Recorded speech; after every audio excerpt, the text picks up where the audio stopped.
Good afternoon and welcome to this discussion on recovery and sustainability. How can SMEs achieve both? I'm Brian Maguire. This event is supported by Generali. You can follow the discussion at #EA Debate, so please tweet your comments there using the hashtag, and our social media team will respond to you also. And to ask questions, go to the chat section and use the ask button. We'll take your questions later on in the program.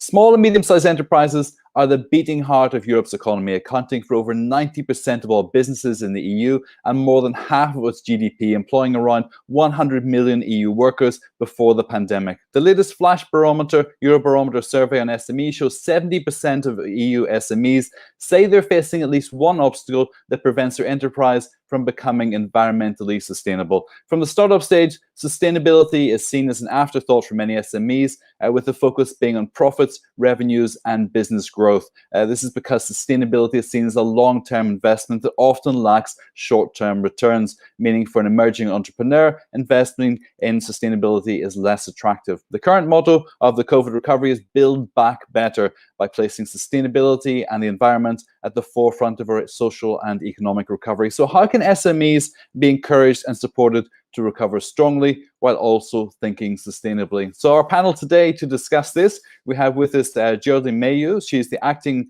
Director of Investment Growth and Structural Reforms at DG ECFIN, the European Commission. Good morning.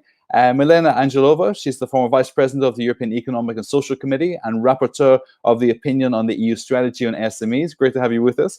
And Josiane Cotillard, she's a Maltese member of the European Parliament and also member of the ITRE Committee in the Parliament. Good to see you. Willem Peter de Groen is the Senior Research Fellow and Head of Financial Markets and Institutions Unit at CEPS. Hi, Willem. And Lucia Silva, she's the Group Head of Sustainability and Social Responsibility at Generali. Great to have you with us, Lucia, also. Now, each of you, you got about 60 seconds, maximum 2 minutes, just for your opening remarks. Geraldine, let's kick off with you. Good morning to all. Good to be with you. So maybe I'll make three main messages. So first, it's clear that the SME have been hit hard by the COVID crisis. This is generally the case that SME face more substantial challenges in doing the transition for a number of reasons, but in particular now the COVID just create a lot of challenge for the SME. First, because they are overrepresented in the hardest hit sectors such as food, such as accommodation, retail, but also because they had also more limited space to adjust to the remote work.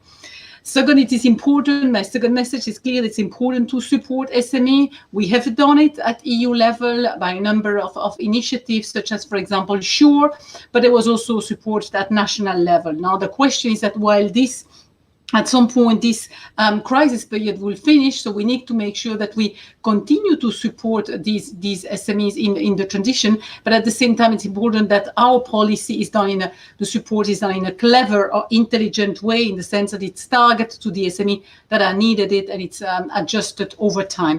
And third one, so how do we need, indeed, we need the SME to go towards the digital and green transition. They have a lot to benefit from it, but it's also much harder for them, in particular, because they have lack of resource, they invest less in R&D and so on and so forth. So the policymaker have a duty and a role to play to help them and to provide, for example, the infrastructure, the incentive, and so on. And then I think also two initiatives, talk more about this at EU level, have certainly helped and will help the SME in that challenge. For example, we have InvestEU with the SME window, but we have also the RF, the Recovery and Resilience Facility, which I have put together with colleagues, and we are now negotiating. I mean, we negotiate with the member state the various plans, and I think here there is a lot for the SME, and I can give more detail in our follow-up conversation. Thank you. Geraldine, thank you. Milena. Thank you, indeed. Good afternoon, dear friends. I would like to start from where Geraldine just finished from the Recovery and Resilience Facility. Actually, there are a lot for the SMEs there, but it's not like a direct support. It's more indirect support and facilitation at the level of the member states. So therefore, it's very important that the right environment is set for the SMEs. Actually, since I've been dealing with SMEs issues since since 2002. I'm quite pleased that finally, after a lot of requests from the SME community, the Commission came up with the proposal for a sound and comprehensive SME strategy last year at the outbreak of the COVID pandemic. And we still believe in the fit for purposeness of this strategy. So we really ask the Commission, together with the Member States, to make sure that all the key findings and suggestions of this strategy are implemented when the decisions are making for the recovery and resilience plans at national level, and also equally importantly, when the partnership agreements are finalized later in this year, together with the relevant programs, because those are the financial instruments that are most directed to SMEs. I would like also to stress to the fact that the digitalization is not a panacea by itself. Actually, the recently released SME performance review says that a surprisingly large portion of the SMEs do not really see the benefits from the digitalization, as they think that the costs really outweigh the benefits. For them, it's more important to have a less regulation and red tape cutting, as well as they put the syllable over the intangible business assets like image, long-term relation with the customers, and also replying to the constantly changing needs of those customers. And they find growingly difficult to compete over sustainability with their rivals. So I think that the answer of all of this is very well precise measures to support the SMEs, targeted together with their representative communities, and precise over the different groups of the SMEs, because saying SME, we target at 99.8% of European companies. So therefore, it's important to take into consideration their specific needs and to remember that there is no one solution fit all for them. Thank you. Thank you, Milena. Josiane. I think you need to unmute. Points, there. I'll try. There we go. That's okay. It's fine now. Go ahead. Hello? Yes, it's fine yes, now. Go ahead. I said thanks, and thanks to the colleagues for all highlighting important points, which I'll try not to repeat. However, we have to keep in mind, yes, that COVID-19 has indeed increased some structural challenges which SMEs face and had already been there. And it's important to always think, even whilst we're recovering and moving forward sustainably, of the importance of still tackling the traditional challenges of access to finance, skills shortage, excessive administrative burden. These are all important to keep in mind as we transit. And indeed, recovery and sustainability go hand in hand. And if we really want to succeed, we need to make sure that we have our SMEs on board. Yes, SMEs are a very important aspect of our economy. We always call them the backbone of the economy. However, we need to move from words into effective deeds. And indeed, in the European SME strategy parliamentary report, which I worked upon as shadow rapporteur, we emphasize this important aspect. And when we speak of sustainability, we still need to address how the SMEs look at sustainability, because normally it's still perceived as something negative, something that is a burden, and SMEs don't have the essential skills and they don't have the essential knowledge. Sometimes there's this knowledge gap which doesn't allow them to also see the positive aspects of the Green Deal, the opportunities that lie there. And for them to really transit and to have this real shift of paradigm of looking at the Green Deal and the sustainable recovery not only as a burden but more of an opportunity, we have to help them with regards to sustainability advisors, for example, with regards to assistance via funds. These are all very important. And yes, bridging the knowledge gap is indeed very important. Promotion of innovation is also essential, and this is something which we need to keep in mind during this discussion and for the immediate and long-term future. Thank you, and we'll go into detail later on. Josiane, thank you so much. Willem. Brian, thank you also, you're active, for inviting me. Can you hear me? Good. Yes, perfectly. So maybe pointing a few things that were mentioned to some extent, but I think it's important to re-emphasize or clarify some things, at least from my point of view. So I think what we are speaking about SMEs, we speak about companies in general, we're speaking about companies with up to 250 employees. When we speak about this category of companies, it's a very diverse set of companies which have, for instance, been targeted or confronted, affected by the crisis very differently.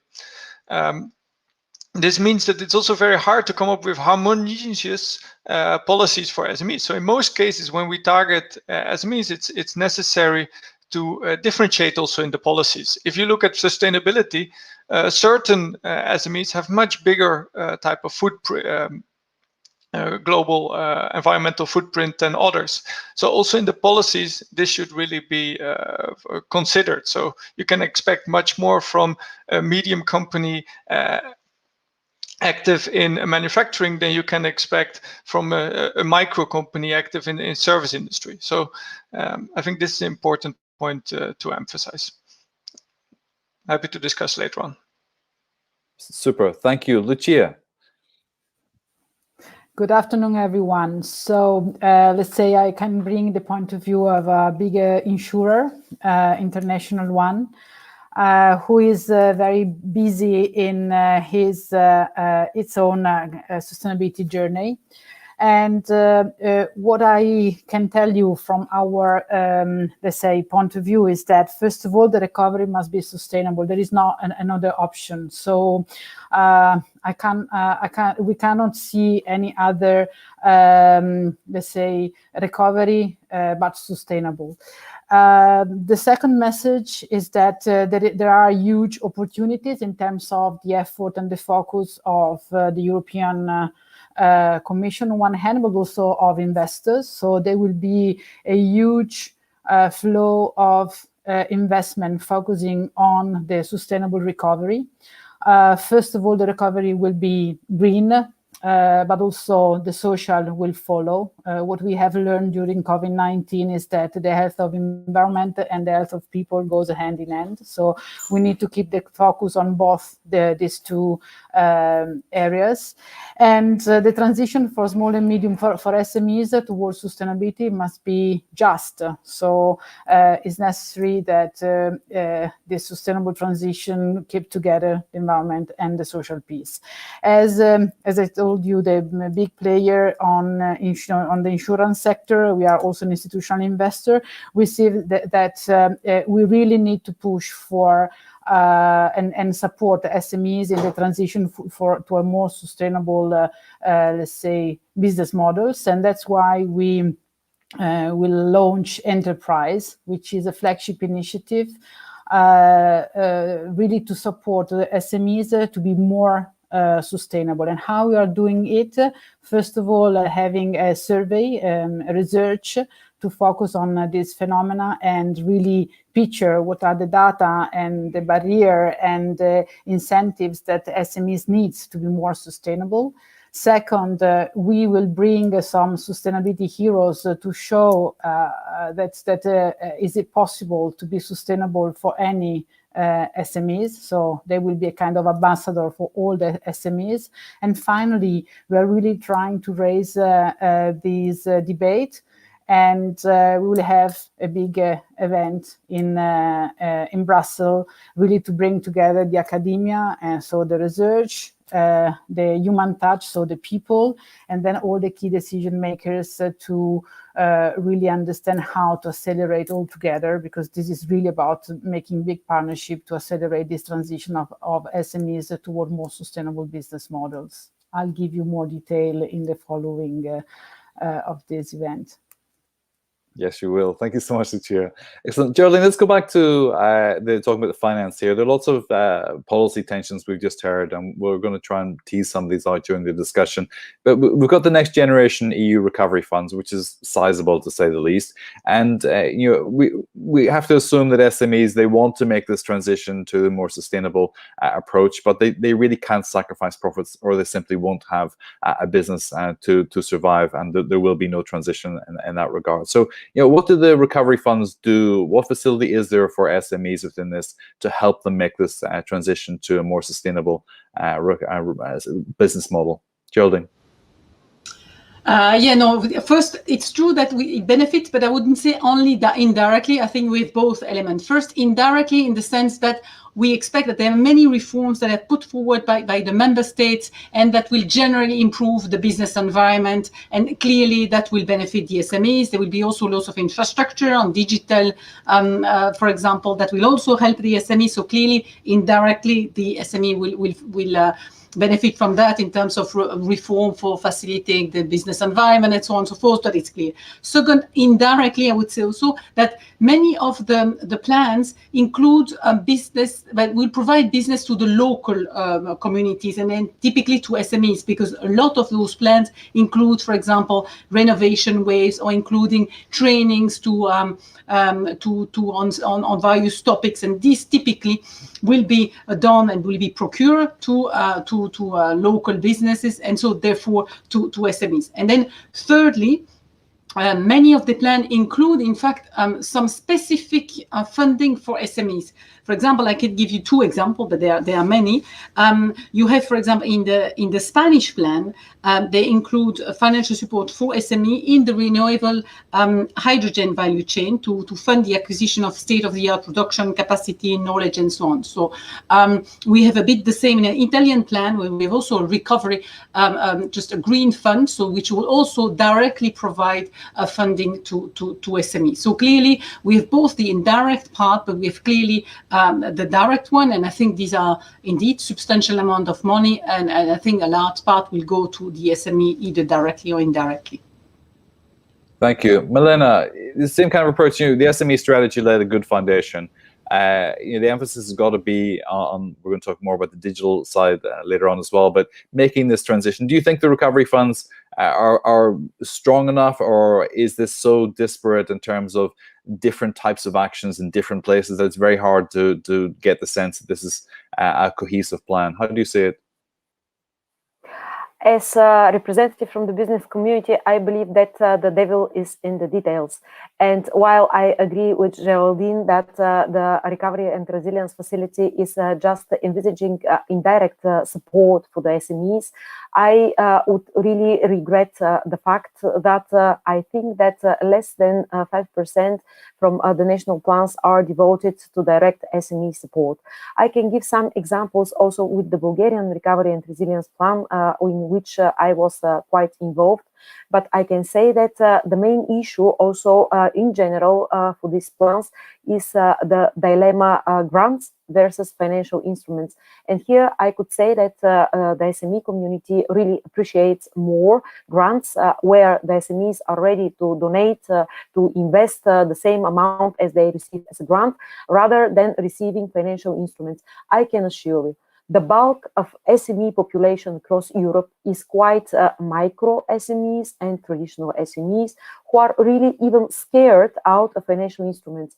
To train them using financial instruments is effort bigger than to convince them and support them throughout the digital and sustainable transition. So my first question for the colleagues in this panel is, what do you see as benefits and drawbacks of grants versus financial instruments? For us, for the business community, financial instruments are too expensive to be managed to reach the population of the SMEs, and also are not cleared. So finally, in our opinion, in our knowledge, in our background, they reach really a very tiny portion of the SMEs. So this is my first criticism in general for the recovery and resilience plans. My second goes for the fact that, as Geraldine pointed, the SMEs are supposed to benefit from those plans by being subcontractors. I think that pushing SMEs in this part of the market is really something that undermines their competitiveness in the long run. It comes also together with the very ambitious regulation. Even some say over-regulation, as for example, last week it was the 3Cs initiative in Sofia, and many representatives, not only from the business but also from governments, were pleading in front of Vice President Vestager that the regulation is the only way to boost the recovery and sustainable recovery for the SMEs, because unless the level playing field is deregulated for the SMEs, they will be really in a position of subcontracting the big enterprises. And my last remark for the okay, please. Let me ask you about the deregulation. When we talk about deregulation here, and I think we're going to be talking about this a lot, what do you mean? What should be deregulated? What's the framework to make this less bureaucratic? Milena. Great, I can start now and finish next week. But let's start with the financial reporting and the sustainable reporting, which is applicable also for the micro companies. And then we can continue with the audit for the small companies, which have state participation of 25%.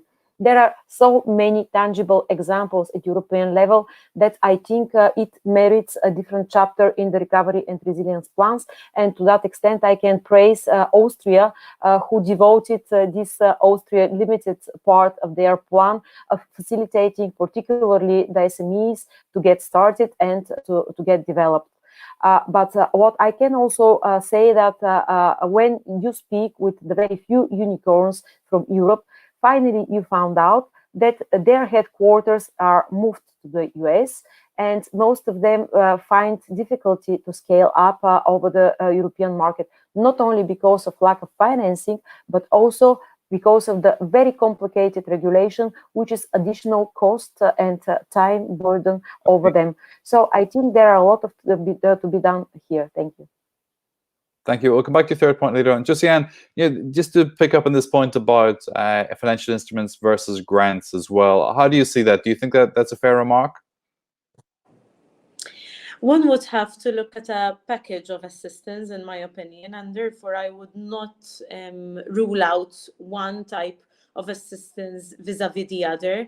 But what I could say is that we shouldn't stop only whilst financial resources and grants and financial assistance is very much important, and I cannot stress enough the importance of continue assisting our SMEs via such grants and financial assistance. However, there are other aspects which we need to look into.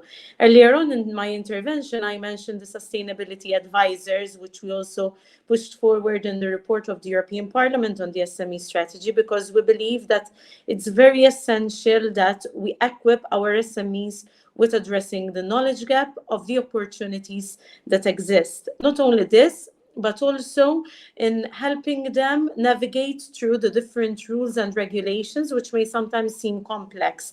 And here I wanted to stress a point. I believe in simplicity rather than deregulation, in the sense that whilst we need to cut down on administrative burden, bureaucracy, and red tape, it's important to make sure that the regulation doesn't mean that we will be compromising certain environmental and social standards, including when it comes to workers' rights. And therefore, it's important, yes, to keep this aspect in mind. I would like to go a bit into public procurement, which could be a tool enabling SMEs to participate fully in a sustainable recovery.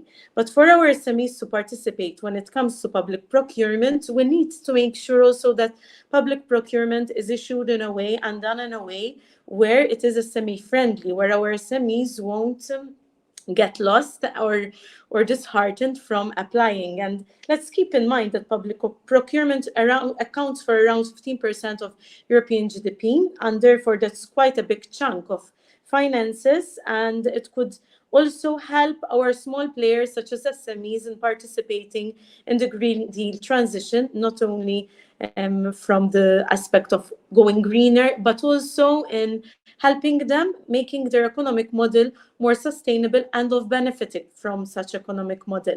Let's help our SMEs understand that when we speak of the green transition, it's not only about being a challenge and about rules, but those rules could have, and those challenges could be turned into opportunities.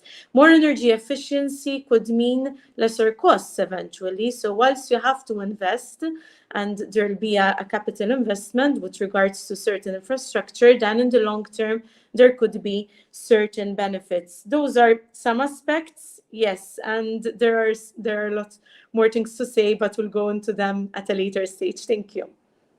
Josiane, thank you. Willem, you pointed out the difference between the different types of companies we're talking about when we refer to SMEs, and the micro and those who are slightly larger as well. And clearly there's a different capacity when it comes to managing regulation, and when it comes to applying for finance and those different requirements. Do you think that the current recovery package has the right balance at the moment, or do you think that, as Josiane says, we need more advisors who can hold the hands of those companies that simply don't have the resources or the technical expertise, and never will when it comes to finding its way through this labyrinth of EU funding and regulation and member states' own requirements as well? Willem. Can you hear me? Good. Yes.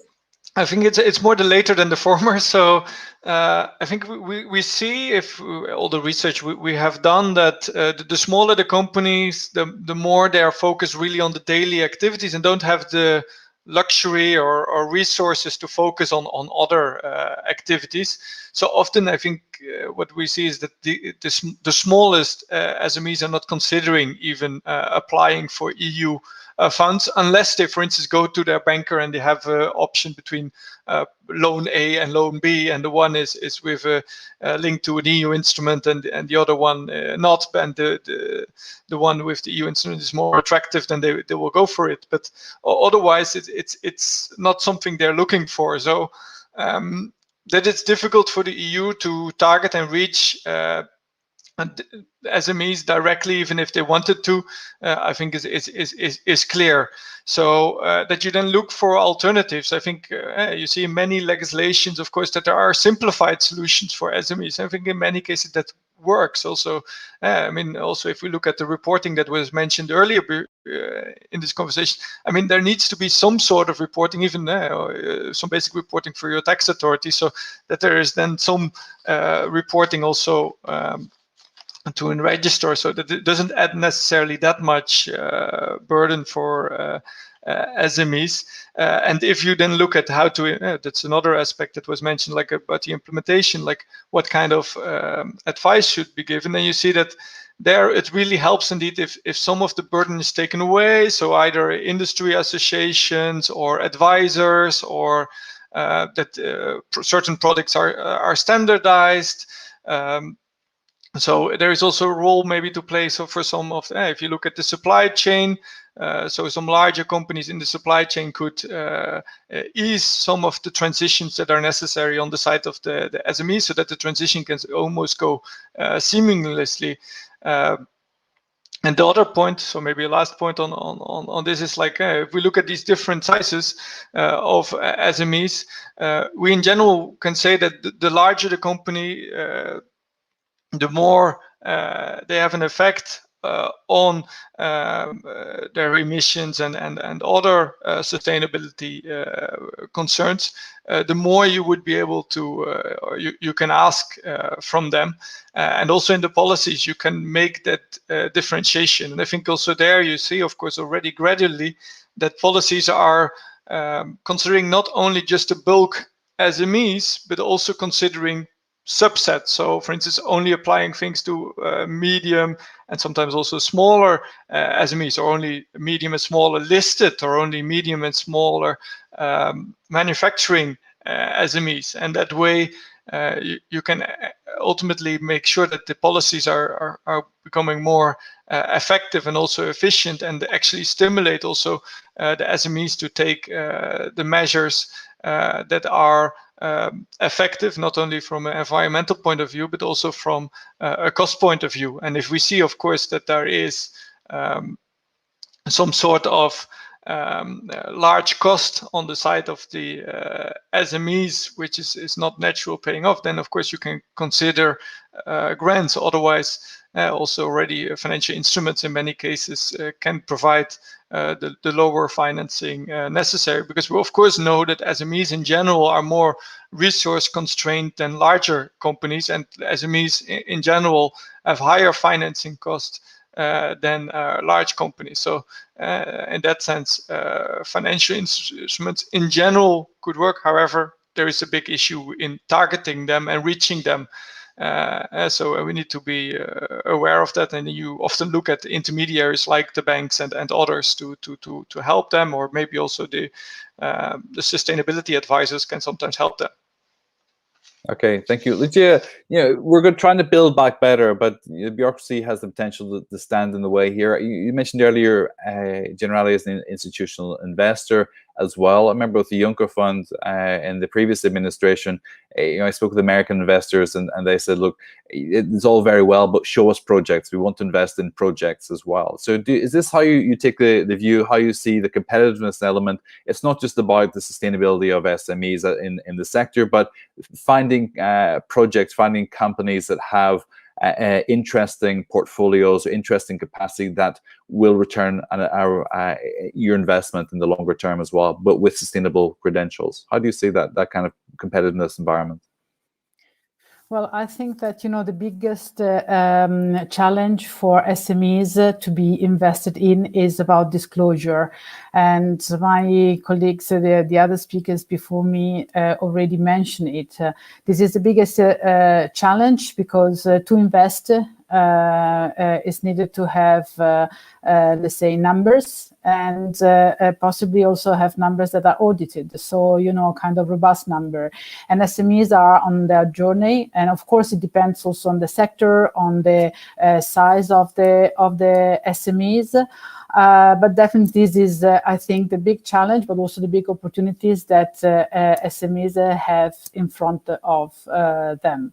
And what we have been seeing is that some of them already understood the opportunity. Some of them have already the processes in place, and is only about turning these activities and processes they have into numbers.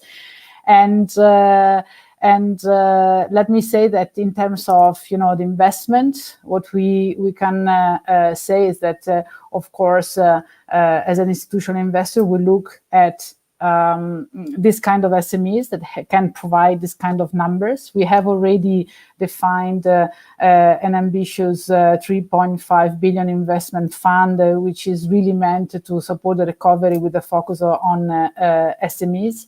Of course, the process of, let's say, making the due diligence of these SMEs can take longer, because of the data availability or not availability. So I think this is one of the core topics that has to be faced, because what we see is that reporting can be, of course, a huge opportunity, but also can be seen by especially the very small companies as a burden. So definitely the concept of having advisors and having clear KPIs that can help really to focus on the real performance of the SMEs on very few KPIs can help. And last but not least, I think that the new regulation, so far is a proposal, the CSRD on non-financial reporting extended also to SMEs might help to accelerate on reporting. Again, the big, let's say, concern is about not providing SMEs with a burden, but with an opportunity, and make it super clear. Okay, Geraldine mentioned at the beginning, Lucia, that with a wider package, there's skills training. There are lots of different dimensions to the support that's given to SMEs as well. And you mentioned about the advisors, which Josiane alluded to earlier as well. When we talk about upskilling for SMEs as well, should there be a component in there which is really focused on finance as well? That this should be fit for finance, and that the skills that to produce the data which will help them get the finance should really be front and center of this package, rather than you're putting other elements perhaps which look better in terms of policy for sustainable criteria, environmental criteria, but actually the finance and the data should come first, and then everything else will flow from that. How do you see it, Lucia? Is it for me? Well, definitely. I think that the package should cover the kind of financial, let's say, support, how to really access to this flow of investment on sustainable activities, but also should be added, should be also another component should be sustainability. So really understand how, as a small and medium company, I can have access to specific supply chains, or what could be the let's say big risk if I don't innovate my key processes. I think that there will be these big opportunities, but also challenge of the taxonomy. So this flow of capital will be focused on the green sectors. And if you are a supplier of one of the company affected by the taxonomy, I think you have to speed up and move and make sure that your processes will be compatible with the taxonomy, let's say, criteria. And then the third one is definitely the digital piece. I mean, I think that the future SME entrepreneur should have also strong digital knowledge and expertise. Yeah. This question was actually pretty close to what I was going to ask Geraldine anyway. Johan Barros, he says, we speak about upskilling SMEs to foster digital and sustainable transitions. What do the panelists think about AIs? I think in this as well. Just to tell us a little bit more to your specialty, Geraldine, you know, and when we talk about digital and the financing and the recovery packages as well, how do you see the opportunity with digital within this? Are we talking just about digital skills, digital platforms that will help as well? You know, what role does digital play in accessing these funds and availability of the cash that's there for SMEs, Geraldine?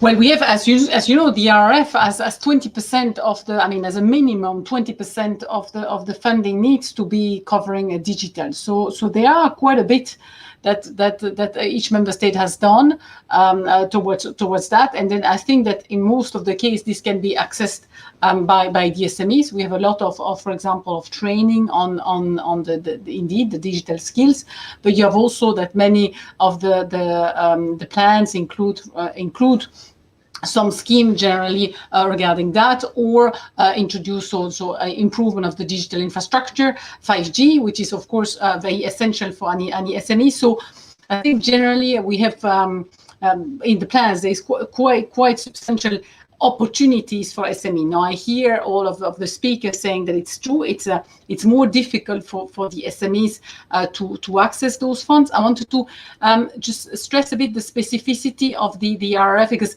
it's an EU fund, but the very much difference is that the SME do not apply to the EU. It's a member state that apply to the EU, gets the funding, and this funding becomes national fund. So it's a bit also up to each member state. And I think to promote it, and then clearly this is an information I fully agree, and this is also something that we've put in our SME strategy on the importance of the information sharing for the SMEs. But I think it's probably also a bit easier for the RF because the information will be then national. So, and many member states are planning to have schemes for the SME, and a large part, so to also come back to one of the comments, is grant rather than loan, because on the RF you can take loans, but most of the member states have first opted for the grant. So a large part of this money is really granted to the beneficiary, and these can be SMEs. Thank you. Milena, Johan asked here also about the role of artificial intelligence as well, which is fairly broad on this topic, but interesting nonetheless.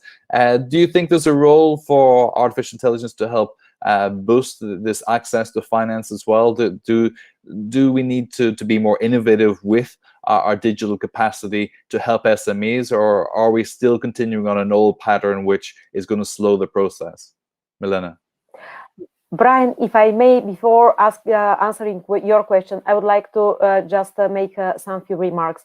First of all, to key performance indicators mentioned by Lucia. I really can assess its importance, but I doubt for their relevance, especially when it comes to SMEs. If we take the average micro company that I was meeting during the pandemic, it contains of one family. In the middle of pandemic, they are really struggling for surviving.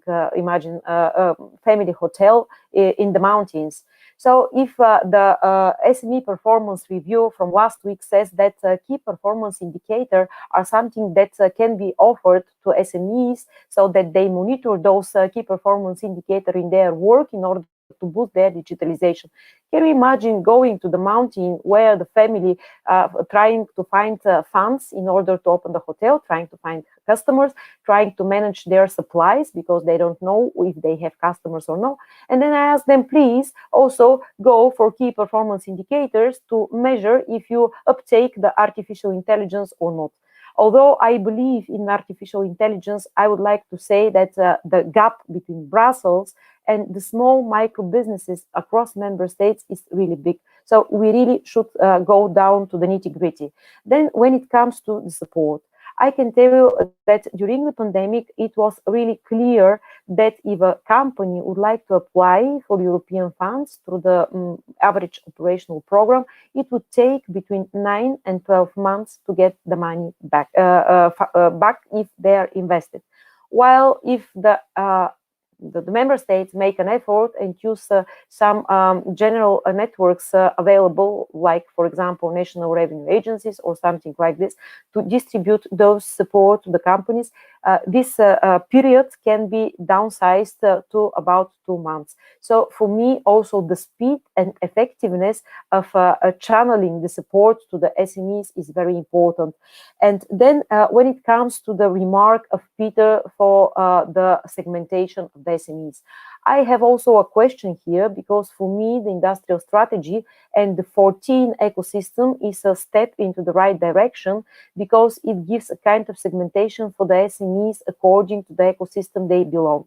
But I have a question, how we will make their voices heard? And then when it comes to the artificial intelligence, I think this is also the answer, because those systems can help with the right intermediaries to get better, closer to the SMEs in the member states, and then through them to boost the uptake of information technologies. And last word on the financing. The ESC suggested that financial ombudsmen are appointed in each and every member state, so that if an SME cannot understand the reason for the loan to be the loan application to be rejected, or a grant application to be rejected, to know exactly where to go and to ask, because sometimes banks give very unclear answers, sometimes managing authorities give very unclear answers, and then the SMEs have no focal point in order to point their questions. Thank you for the time being. I think my ideas are stopping here. Thank you, Milena. Excellent. Peter, maybe Willem, do you want to respond to some of that first? Then I want to talk to Josiane just about this in the context of Malta as well, and the gap between Brussels and real life in the member states as well. Willem, just to follow on from what Milena said here as well, first of all, I found interesting the point about the AI that she raised as well, that this can help close the gap. What do you think of that? I think digitalization is really an opportunity for basically all businesses, but can also be very much a threat. I think because companies also risk of becoming obsolete, or their business model seems to become potentially becomes inviable. I think one important aspect for digitalization is that scale matters. So in general, the larger the company, the more attractive digitalization is. Why? Because in general, you have to do big investments to realize digitalization, and then whether you have 1 or 500 or 50,000 employees doesn't make much of a difference. And also if we want a customer or 50,000, so doesn't make too much of a difference. So skill really matters, which you will see also in the data. So the more data you have, the better the AI models work. So my point here is, for SMEs, digitalization is an option, but threat. So it means that for the digitalization, they often depend on other providers, which makes them dependent in certain cases, which then potentially takes also some of their margin away. And that's what we have seen with several platform developments. So it's really a challenge also for SMEs to respond well to digitalization, especially if there is no market enforcing, or to make sure that they actually get the support to do, or the means to do so. Let me ask you just about this, because for example, Milena gave the example of the family-owned company, a hotel in the middle of the mountains as well. Now, a few months ago, we spoke with one of the chief technical officers from two within the hotel company, massive hotel company, and what they did was they invested in, just like you said, platforms which would help small companies, small hotel owners sell their packages and tailor them to the changing pandemic market as well. Do you think that our focus in terms of digital shouldn't necessarily be too much on the SMEs, but on those big providers that can really leverage the wider economy as well? And yes, there's a margin cost, just like you said, but that margin cost is actually relatively small compared to the investment that would be necessary if the SME had to undertake that themselves, Willem. So do we need to focus more of our digital investment on bigger players who can actually change the market in a more favorable way for SMEs? Willem? This is a very tricky one. I think there are pros and cons. I think you mentioned already a few. I think SMEs in general don't have the size, so maybe in a collective, sometimes they will be able to do, but even there, it's very hard to get the funds necessary. On the other hand, you see that especially over time, when a platform becomes dominant, the pricing becomes as such that increasingly bigger share is taken by the platform. So of course that's not always the case, but we are of course generalizing a bit. So and that is a concern. So then of course we have DG Comp and others intervening to break certain market powers. And then on the other hand, of course, you say big companies can be a big tool also to drive change. So these platforms can indeed improve services compared to, we know it can make it more convenient for the customer, but also for the entrepreneur, because also, I mean, in the reporting, partially, we also see that platforms are taking over some of the reporting for especially the smallest companies, if we look at some of these platforms. So it's a bit of both, but it really requires the supervisors as well as the regulators to keep a very close eye. Thank you. Josiane, you are the missing link that between Brussels and real life in the member states. What's your experience in Malta here in terms of making this transition to more sustainable SMEs, finding this finance, digitalization, making that work in reality compared with the elegant prose that we have in our policy papers in Brussels? How do SMEs see it, and what examples do you have in Malta that really show that this is possible to make this change? Yes, first of all, let's start from the premise that digitalization and the environmental transition share some common DNA. And this is something which I stated in a recent European Internet Forum discussion which we had, and which we should keep in mind, because if we speak of sectors such as agriculture, where even Malta is looking towards use of drones, there could be even positive environmental aspects related, and therefore even when it comes to manufacturing and logistics, the environmental and the digital aspect could help each other. And I would like to reiterate a bit before going into some concrete examples what some colleagues on the panel have stated. The fact that we cannot apply one size fits all, in the sense that when we speak of SMEs, we range from micro enterprises to larger SMEs employing more people, And in Malta, we have these very small micro enterprises, which are in a different situation than larger SMEs. And therefore, it's important to keep this aspect in mind. When we speak of the digital transition and the digital skills required, where we have data showing that SMEs still find it difficult. And yes, sometimes having a family-run business would be difficult to have the necessary resources, with sometimes only a family of 4 working in this particular business to go to the training. So we have to recognize these different circumstances. And there's also difference when it comes to skills. So when we speak of skills, we can speak of AI skills, but then we can speak of basic skills, which are still missing in certain enterprises. And it's important even to keep this different skill set in mind for the different SMEs and what they really required. Yes, when we speak of the regional perspective, we have to address certain challenges that SMEs coming from islands like the island member state where I come from and the islands of Malta and Gozo face. And it's true that whilst it's lovely doing business on a sunny island, practically in most and the majority of days during the year, there are some structural challenges which are faced, such as, for example, when it comes to extra costs relating to transport, to importation, for example. But it's not all when it comes to these aspects. We have to keep in mind that when we speak of these insularity issues, we have to emphasize further assistance, such as continued relaxed state aid when it comes to companies coming from islands, something which I was trying to highlight also with my colleagues when working on the SME strategy, European Parliament's report. But we have also to look into opportunities and how can we help them, even how the governments can help the SMEs in islands and other remote regions which are still facing certain challenges when it comes to digitalization. And I brought with me some few examples from Malta because it's always great sharing positive examples. And indeed, recently the government has embedded certain incentives when it comes to its enterprises and the sustainability aspect. And I'll give the example of, for example, promoting a series of green loans to help in this regard.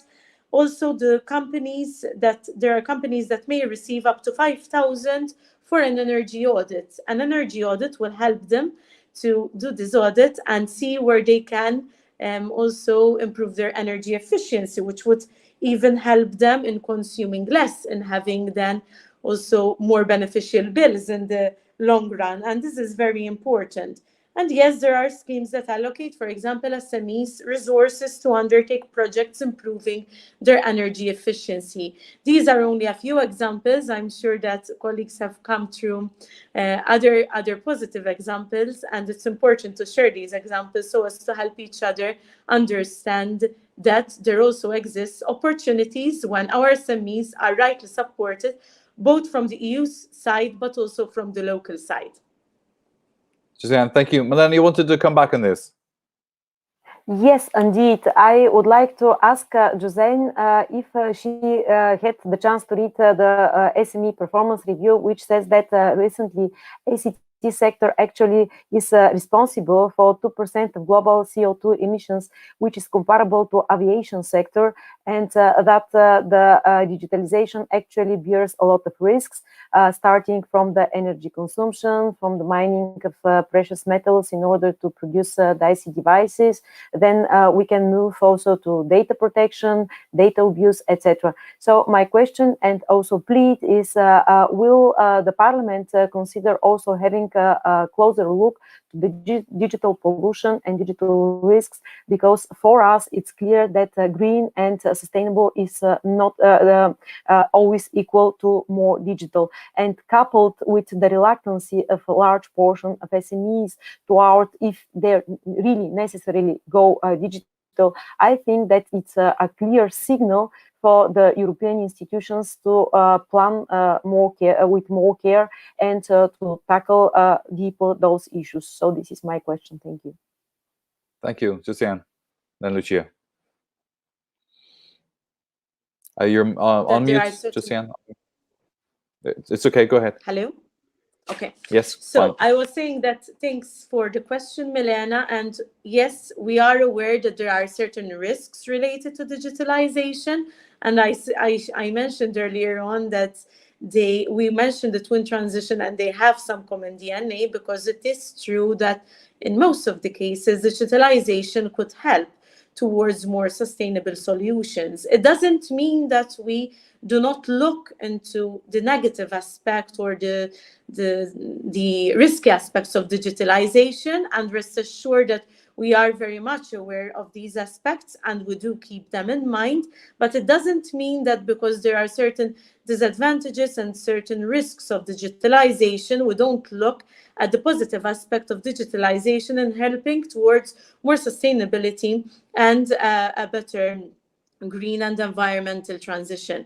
And therefore, yes, risks must be kept in mind. There are data protection risks, as you highlighted, and here we must help our SMEs, even when it comes to skills relating to the rights when it comes to data protection. We also are pushing, I work on the digital field also at the European Parliament.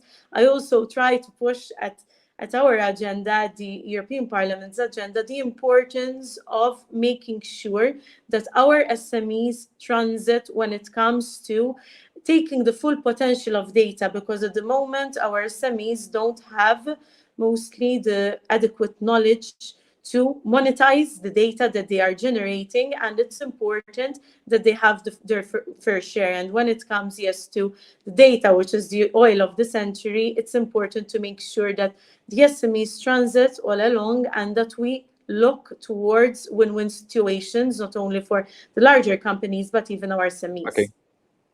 Thank you. Lucia, we have this dilemma. We need to green our economy, and at the same time, we need to achieve a just transition, as you mentioned earlier as well. And if we go too fast, we will lose part of society that's unable to adjust quickly enough, or lacks the support that government is probably unable to give it, as we saw with Gilets Jaunes, and as just one example. And at the same time, if we don't move fast enough, we're all going to burn to death, and as our climate overheats as well. So, how do we balance this? How do you see this investment from the European side, from the private investor side as well? How is this problem going to be balanced quickly and managed well?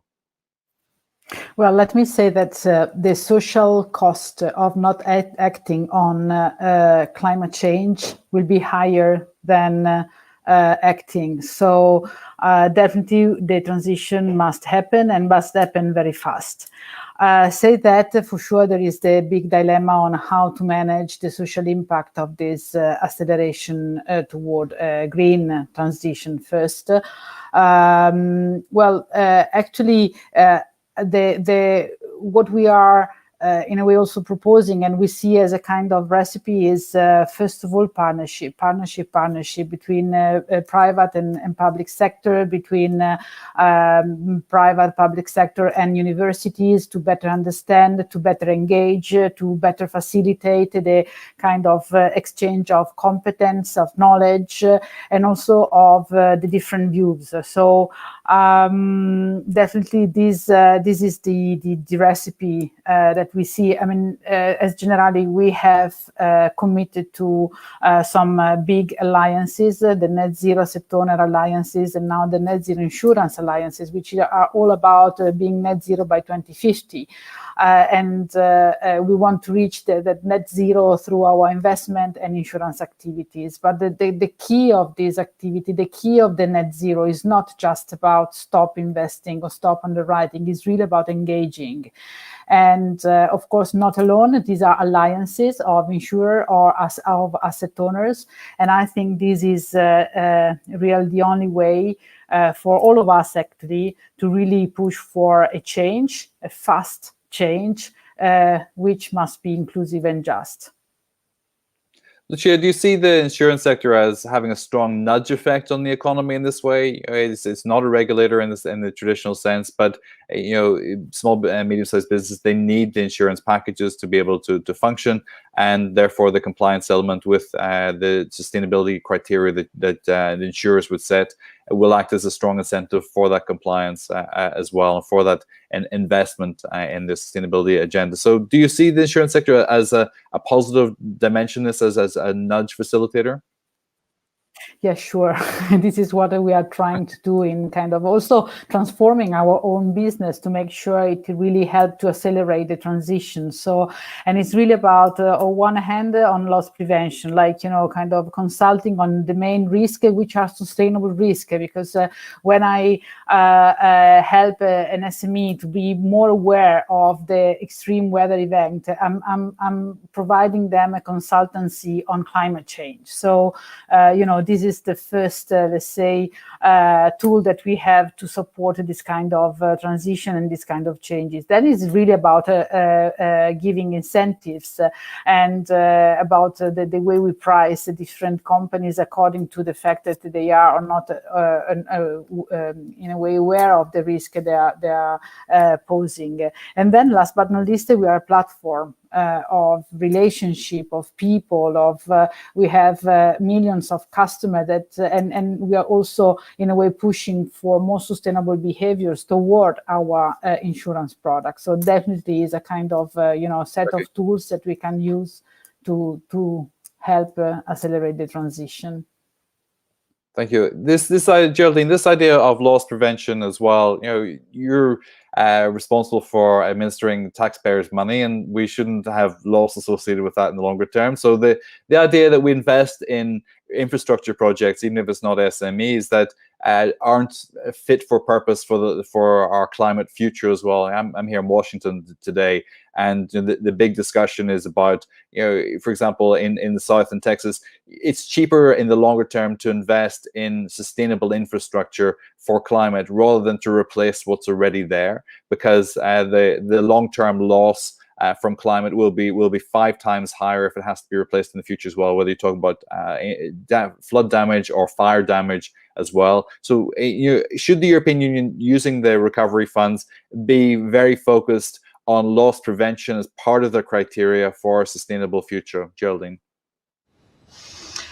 Well, I think we don't use this word loss prevention, I think, but what we try to, clearly we have to incentivize 2 things, building new, but also, we cannot trash all what exists, and then we need also to help renovate, and that's the both things that we are doing in the RF. But I think one of the important elements, I think it's quite novel in the RF, is this do no significant harm principle, which has been applied extremely diligently on all the investment that will be financed through this facility. And that means that we ask to make sure that, and we check that each member state have done what is needed to ensure that the investment do not cause any harm, any significant harm to the environment, to any of these 6 environmental objectives that is taxonomy regulation. And that, I think, it's quite demanding, and we have pushed member state to go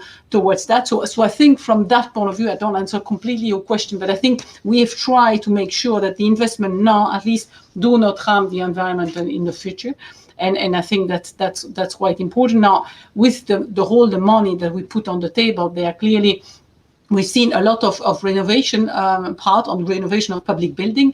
We can, I think that just tearing everything apart is probably a bit too striking at this stage. But we have many, and I think all of them, the state have included a component like this, which will indeed very much help to reduce the greenhouse gas emission, and so therefore help the environment.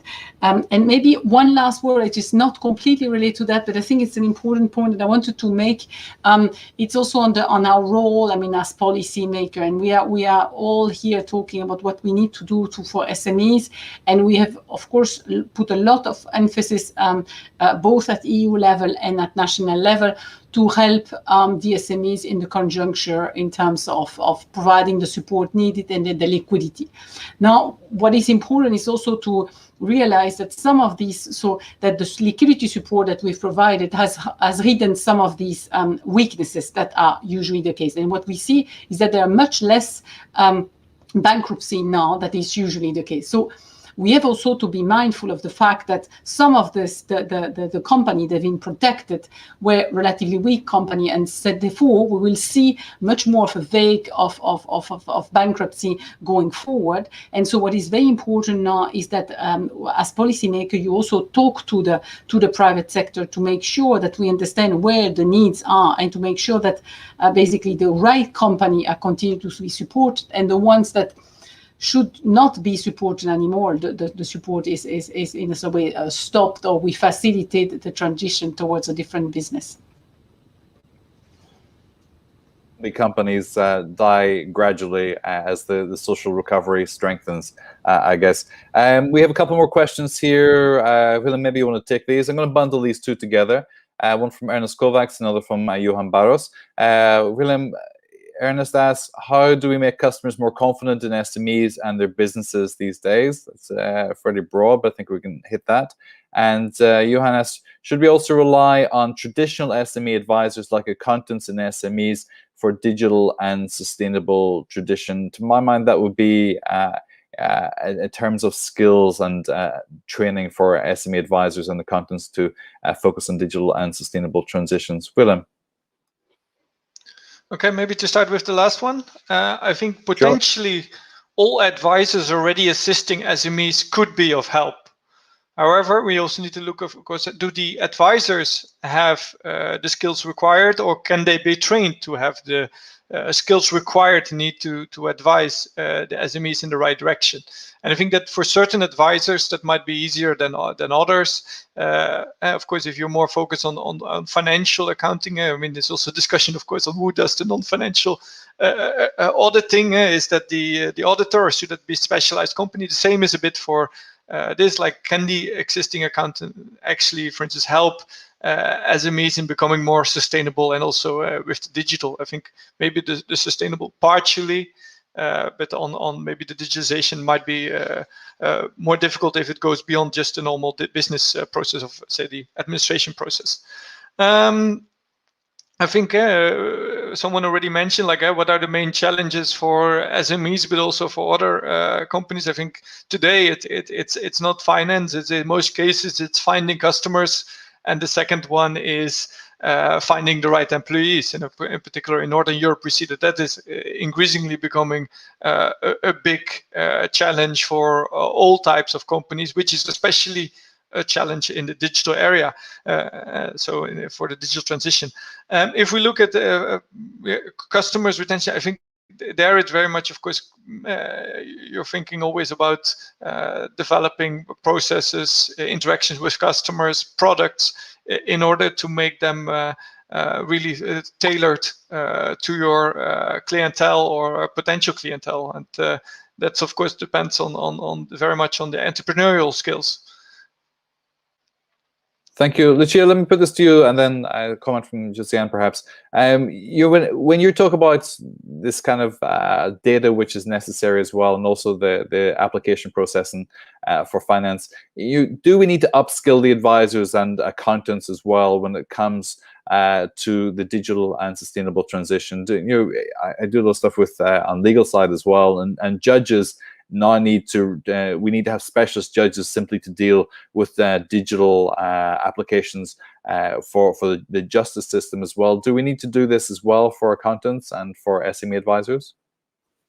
I think it will be for everyone, basically. I mean, I don't want to be too generic, but the real, I mean, we are in the middle of a kind of a revolution, and the world in 5 years will look like very different from now, at least in Europe and maybe in the US. And then, I've heard also something in Canada and also in China. So definitely, I think that, something has been changing.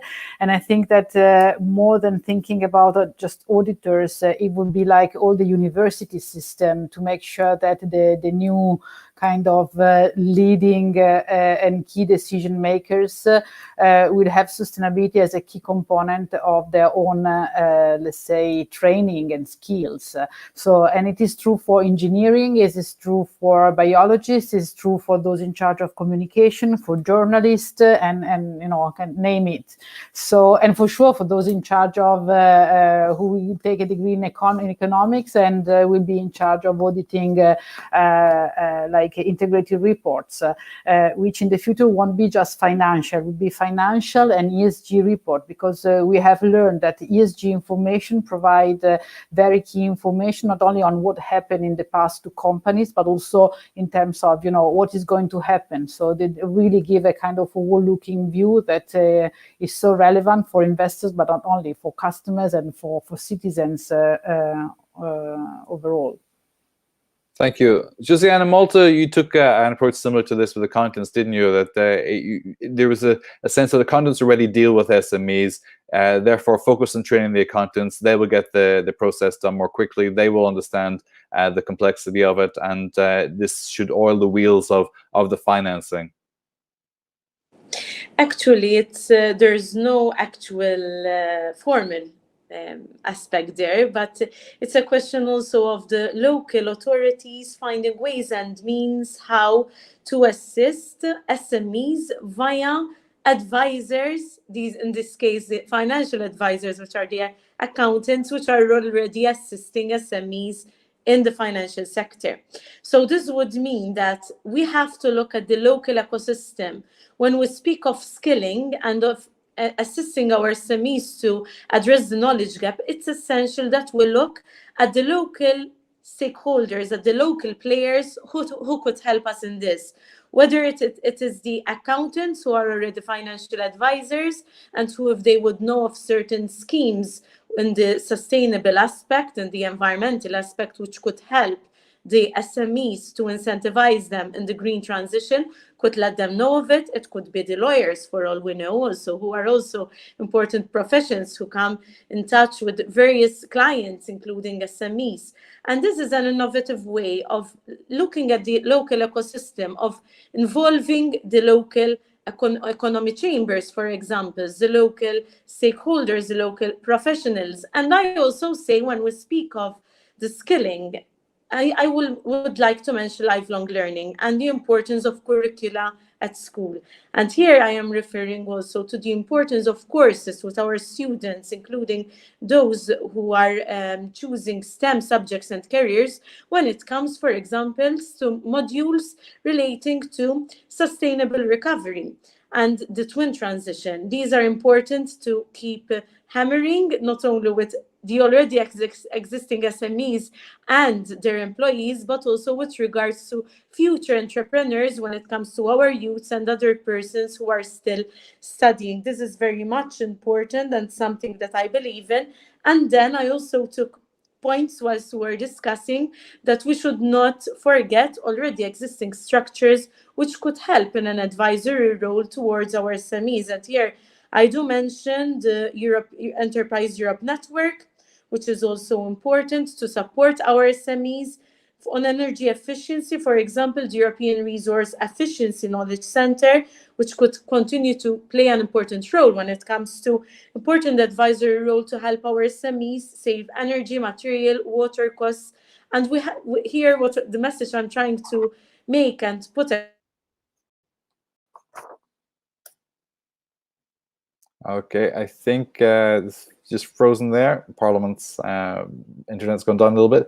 We're almost out of time. Quick comment from Milena just on the training, and then we're going to go to the sound bites just to wrap up as well. Milena.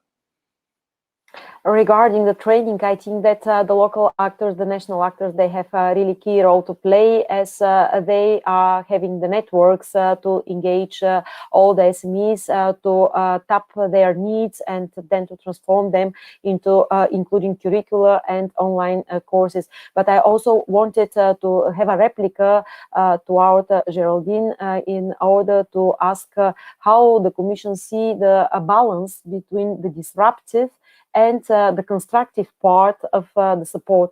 As you mentioned that it's very difficult to decide whom to get supported and whom to leave really to struggle and perhaps to die. For me, the disruptive part is equally important, as when it comes to really supporting large companies, then we run the risk that we don't make an objective decision, but we also be actively lobbied, and then this active channeling of information really twists the perception of relative importance of those sectors. For me, this is one of the most important questions also to support the transition. Thank you. We're going to have to leave it there for discussion and start our final remarks as well. Geraldine, let's start with you. Recovery and sustainability, how can SMEs achieve both? Your 30-second soundbite. Well, I think that as many speakers said, I think the two goals are complementary. I think there is no choice for them. This is the future. So, and I think that with the Recovery and Resilience Facility, we offer significant support to reach both goals. And what we see is that in many of the plans, basically measures that foster the both objectives are put forward. For example, when you do these plans that can be digital, so green and digital can go hand in hand. And I think that this is crucial that all SME takes this challenge. And for us, for the Commission, this is of course one of the key flagship of our Commission in the years to come. Thank you so much, Milena. 30 seconds. Yes, I think that the answer lies in listening very carefully to the SME communities in order to arrive together at effective measures which are segmented and targeted to the needs of different SME segments. The only way is really to have the SMEs at the heart of all key decisions, such as Green Deal, industrial strategy, and when empowering the recovery plans, and to follow the suggestion of SME strategy. Milena, thank you. Josie-Anne, welcome back. Digital upgrade. Yeah, 30 seconds. Soundbite. Off you go. Speaking of connectivity and digitalization, we sometimes have these connection issues. And indeed, I don't know where you heard till when you heard me speaking, but what I'd like to conclude on and also integrate what I was saying earlier is that we have an important opportunity now to really build back better, even when it comes to our SMEs. And building back better means not only sustainable recovery when it comes to the twin transition of the environmental and digital leaps that we have to make, but also in addressing the historical challenges which our SMEs have faced, including access to finance and even the better skills and the skills shortage and the knowledge gap that we need to address. And speaking of skills, linking on to what I was saying earlier, it's important to involve everyone. Skills are a diverse range, and it's important to invest in these diverse range of skills, including when it comes to administrative issues such as applying to tenders to make sure that we involve our SMEs, but also when it comes to technological skills and understanding Green Deal regulation. Over here, involving the local ecosystem, local professionals, chambers of commerce, academia. It's important to involve everyone to help each other really transit in a sustainable and just and fair manner. Thank you. Josie-Anne, thank you. Willem, 30 seconds. Okay, good. So in order to have effective and efficient policies, I think we need to consider really the diversity of SMEs, so sometimes also make a differentiation between different types of SMEs in the different policies. Considering also different types, categories, and sectors, for instance. Thank you, Willem. Lucia, last word, 30 seconds. Audio. Your microphone, there we go.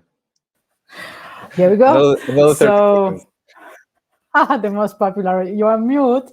I think that's, I like more than build back better is build ahead better. So we really think about the future generation, and SMEs are part of this big revolution. So it's really needed to take into consideration the concept of the just transition really for SMEs. And I think that the key word here is customize.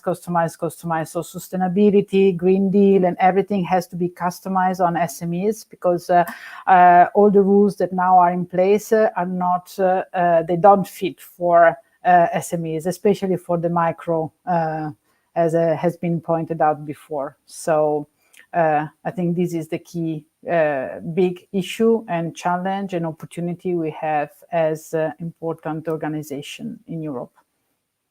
Thank you, Josiane. Also comments in the chat. I like the building ahead better. Thank you for that. Thanks also to Generali for supporting the program today. To our team at Euractiv, Malta and Zoran for the production, and for the organization for Anna, Matea, and Tamara also. Our thanks to Geraldine, Milena, Josiane, Willem, and Lucia for excellent conversation today. A big topic, a huge project, and a big challenge for Europe. If you're in Brussels, I wish you a good afternoon. If you're close to me here in Washington, I wish you a good morning. Have a good day.